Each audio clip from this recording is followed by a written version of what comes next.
church, may Hollywood Pizza, may Big W dun sa malayo. Ang ganda nito oh. Church na to. Ano kaya to? Ano kaya pumunta ron? Dito ba? Para mas madaming tindahan dito sa Warangata. Kasi Wanggarata. Kasi may mga rivers, may mga ito, ang dami pa dito. May Big W. Ibig ko sabihin, kinukumpara ko sa Yang. Kasi Yang yung pinaka... Ay, ang ganda oh. Yang yung parang pinaka less yung commercial na mga kilala kong tindahan. Pero dito marami-rami. Wanggarata, Westpac. At saka ang daming kainan dito. Siguro madaming kainan dito kasi... At the roundabout, take the second exit onto Parfit Road.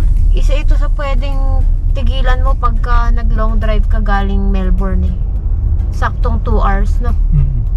Kaya marami siguro din kainan dito. So ngayon pupunta na tayo sa Albury. Doon tayo magla-lunch.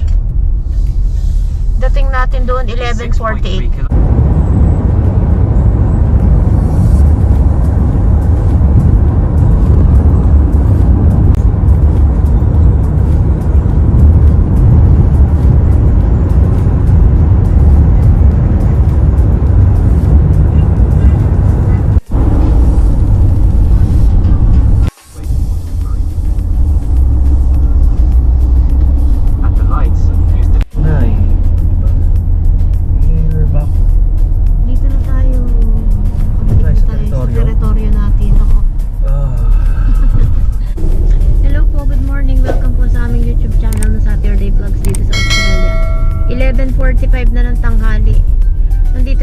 Albury, New South Wales na ulit tayo, teritoryo na ulit natin. Kanina meron akong mga pakapika-piraso na pinakitang mga area doon sa dinaanan natin, pero hindi ko na masyadong i-video kasi halos same lang din naman yung vibe ng mga regional area. Pero huminto kami sa McDonald's at saka doon sa Warangata ba yun. Tapos ngayon nandito tayo sa Albury, dito kami magla-lunch at saka patanggal ng kaunting antok, tapos diretso na ulit tayo papunta naman sa saan ba tayo next? Sayang no, sayang naman tayo ulit hihinto. So mamaya ulit update namin kayo. Oo, pero dito na lang ako. Bigla kaming napahinto. Nakalak naman yung kotse no.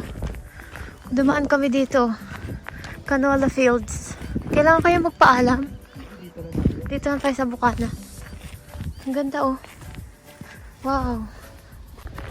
Yan, bumaba kami dyan oh. Lawak ng Canola Fields. Buti na lang walang dumadaan dito kasi highway ito eh. Napatawid lang kami. So babalik na kami sa kotse at diretso sa biyahe kasi ang layo pa namin. 4 hours pa. Yung kanina. Dito naman Junee. Junee. Padaan-daan lang tayo. Gusto sana namin talaga purong motorway, kaso may close na road. Nagkaroon daw ng crash. Kaya napasok tuloy kami sa iba-ibang town. So ito ngayon ay Junee. Ano pa, 1.15 hours pa bago kami makarating sa next stop namin, which is Sayang. Tingnan nyo, merong mga for sale na sasakyan. Nasa gilid lang siya ng kalsada. Tapos may parang nakasulat lang na for sale ito, ganito yung presyo, ganyan. Hindi for sale. Hindi yan for sale, yung kanina lang. Pero pakita ko na rin sa inyo itong bahagya, itong aming dinadaanan. Kasi 50 ang speed. So kapag ka mga gantong mga 50 ang speed, doon lang ako nagbi-video. Pagka mabilisan, yung mga 100, 110, hindi ako nagbi-video. Continue onto Olympic Highway. Natulong ako sa sa Bantay Kalsada. Wow, Bantay Kalsada. Bantay Kalsada, Bantay Speed.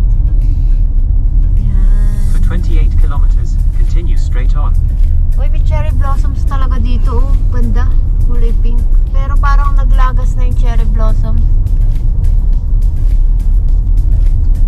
Yan, kulay yellow.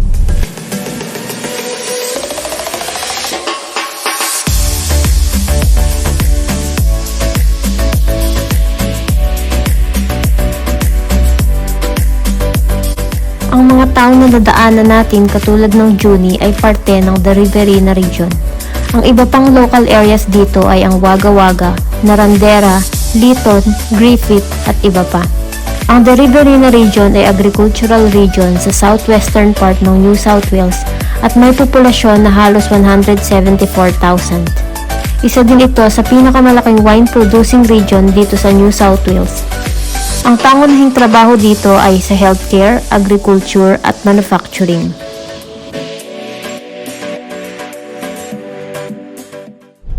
Ito Cora na.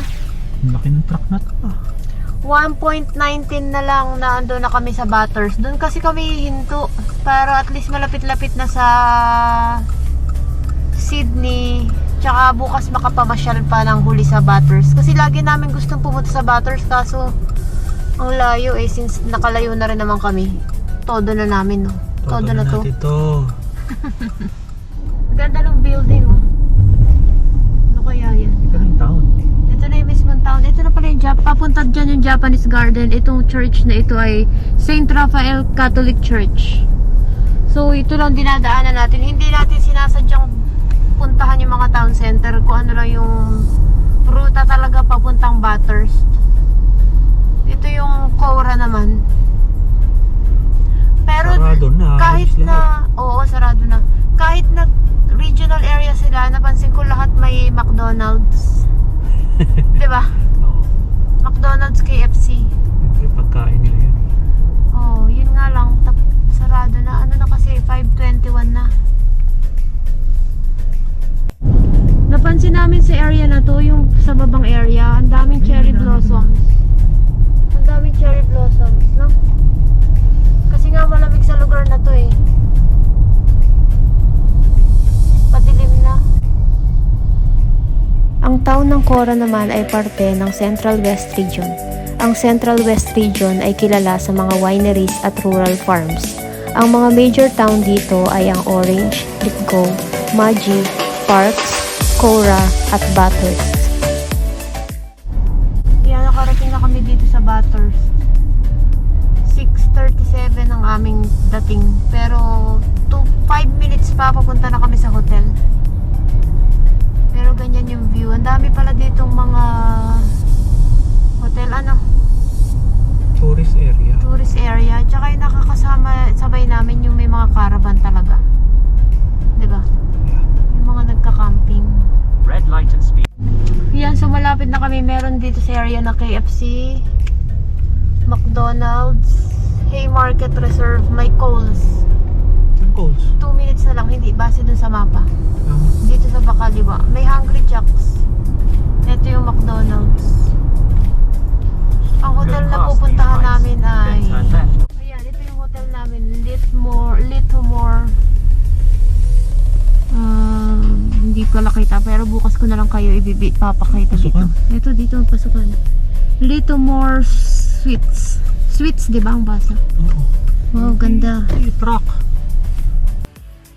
Ayan, ang ganda ng hotel namin. Nilipat daw niya kami sa deluxe. So, merong ganyan, aircon. Makabago yung susi gamit yung card. Tapos, ito na yung toilet. Maganda. Maganda nga naman. Tapos ito na yung bed. May cabinet, may upuan. Tapos, may TV. Tsaka parang desk. Yun nga lang, wala pala ditong bintana. Wala palang view. So, yan, ang ganda. Tapos, merong ref. Tsaka, merong microwave dito. Sakto naman. Kasi meron kaming food. Ito. Dishes.